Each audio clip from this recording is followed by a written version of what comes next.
Las rejas se cerraron y el eco de ese sonido quedó atrapado en su alma.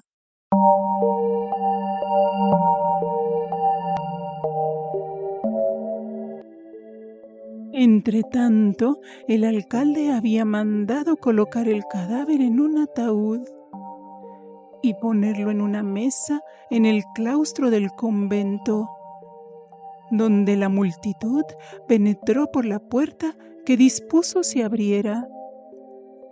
La señora Blanche había sido objeto de burlas de muchos a causa de su piedad, pero la mayoría la miraban como una buena persona, bienhechora, por lo cual era fácil figurarse la cólera del pueblo que sentían contra el cruel asesino.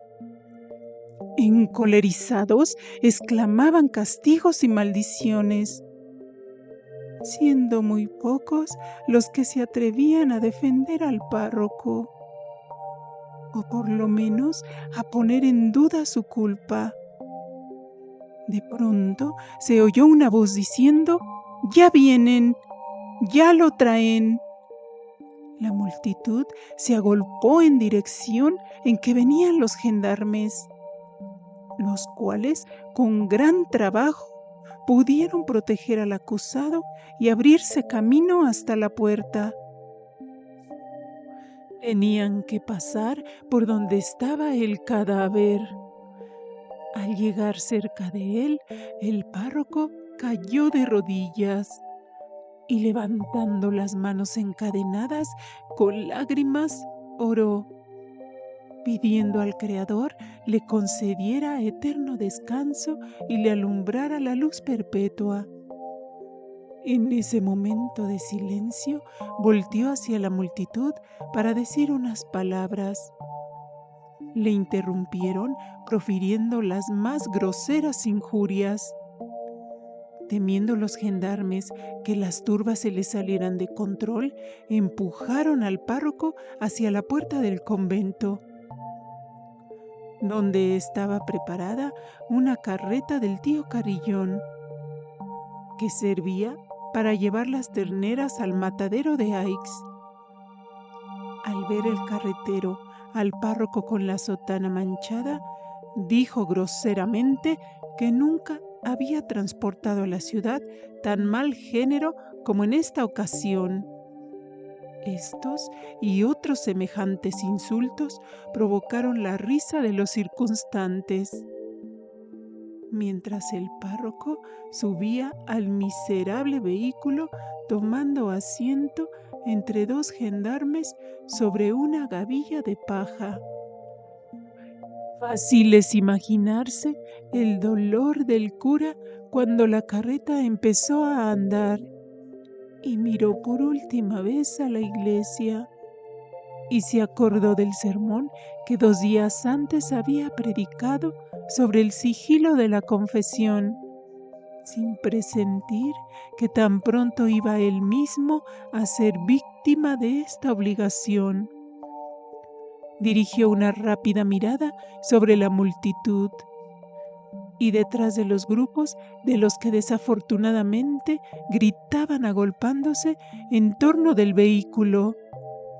Vio varios rostros afligidos y compasivos, pero aquellas buenas almas estaban confundidas y acobardadas que apenas se atrevían a decir que le tenían por inocente.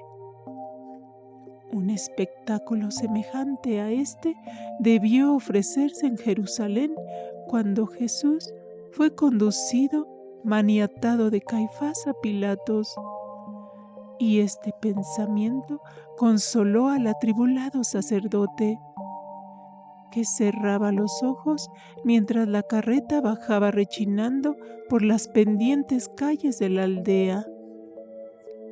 Rogó al Salvador le concediera fortaleza y valor. Ya había pasado el trance más penoso. La carreta había salido de la aldea y poco a poco se iban quedando atrás las turbas que gritaban. las cuales habían ido siguiendo hasta los 4 brazos. Durante el camino llamaban la atención los gendarmes armados junto con el párroco atado. El carretero no dejaba de contestar con groseras expresiones quién era el preso y el crimen que su propio cuchillo había cometido. Así continuó este calvario de oprobios hasta llegar a Aix, donde verdaderamente puede decirse que empezó. Como un relámpago cundió la noticia de la llegada de un sacerdote preso por ladrón y asesino. Todas las ventanas se poblaron. Las calles se llenaron de curiosos y la innumerable plebe rodeó la carreta que solo podía avanzar muy despacio. Cuando llegó al mercado de verduras, que solo podía avanzar muy despacio, era tanta la muchedumbre que la carreta tuvo que detenerse un momento. Entonces quiso la casualidad, o más bien dispuso Dios, que la madre del párroco se hallara comprando en el puesto de una revendedora, precisamente en el camino por donde habían de conducir al preso. La verdulera le comentó a la señora Montmolín que decían llevaban a un cura que había cometido un asesinato. Subiéndose a una silla, le dijo que el hombre vestía sotana y venía esposado entre gendarmes, diciéndole a Julia que acompañaba a su abuelita, subiera con ella para verle también. Viendo al preso pálido con los ojos cerrados, quien iba sentado en la gavilla de paja, lanzando un grito, dijo a su abuelita que era su tío. Al oír estas palabras, la anciana, sin saber lo que hacía, se dirigió hacia la carreta que, avanzando lentamente, pasaba en aquel momento por delante del puesto y vio a su hijo. Y abriendo desmesuradamente los ojos, gritó su nombre, cayendo al suelo desmayada. El párroco conoció la voz de su madre y, poniéndose en pie, rogó por Dios a sus acompañantes que se detuvieran un momento para que él dijera a su madre una palabra de consuelo. Pero el gendarme, que iba haciendo cabeza, mandó seguir adelante por medio de la multitud que no cesaba de gritar y lanzar injurias, hasta que por fin llegaron a la puerta de la prisión. Allí fue presentado el preso al director en cumplimiento de las formalidades legales, el cual lo entregó al carcelero diciendo secamente que el hecho de ladrón y asesino estaba probado y que lo condujera a la celda número 11 y que fuera rigurosamente custodiado. Cerrándose los cerrojos de la pesada puerta de hierro que separaba la cárcel de las oficinas y la administración. Con el corazón oprimido, siguió el párroco al carcelero por un largo corredor en cuyos lados se hallaban las celdas. El empleado abrió la puerta número 11 y el sacerdote entró en la triste celda, preguntando al carcelero si podía quitarle las esposas y proporcionarle un brevario y recado de escribir. Tan pronto como se cerró la puerta de la prisión, el párroco se arrodilló y ofreció a Dios las amargas afrentas que desde la tarde anterior había recibido con tanta abundancia. Aunque las aceptaba de buena voluntad, sentía la rebelión de todo su ser, que protestaba contra tanta injusticia y humillación.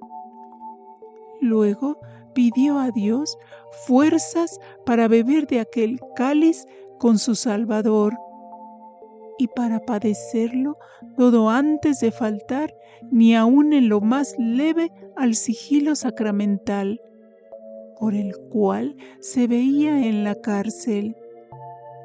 Largo tiempo oró, hasta que al fin sintió que volvía la paz y el consuelo a su corazón, pensando que no podía obrar de otro modo, solo poniendo todo en manos de Dios. Después que el buen párroco levantó su corazón a Dios, se dejó caer vestido en el duro lecho y, rendido de cansancio, no tardó en quedarse dormido. Cuando despertó era ya casi de noche. Sobre la mesa había recado de escribir un cántaro, un pedazo de pan, un plato de sopa y un trozo de carne, todo frío. Tomó un poco de pan y carne. Después rezó el rosario. Luego empezó a pasearse tranquilamente pensando lo que debía hacer.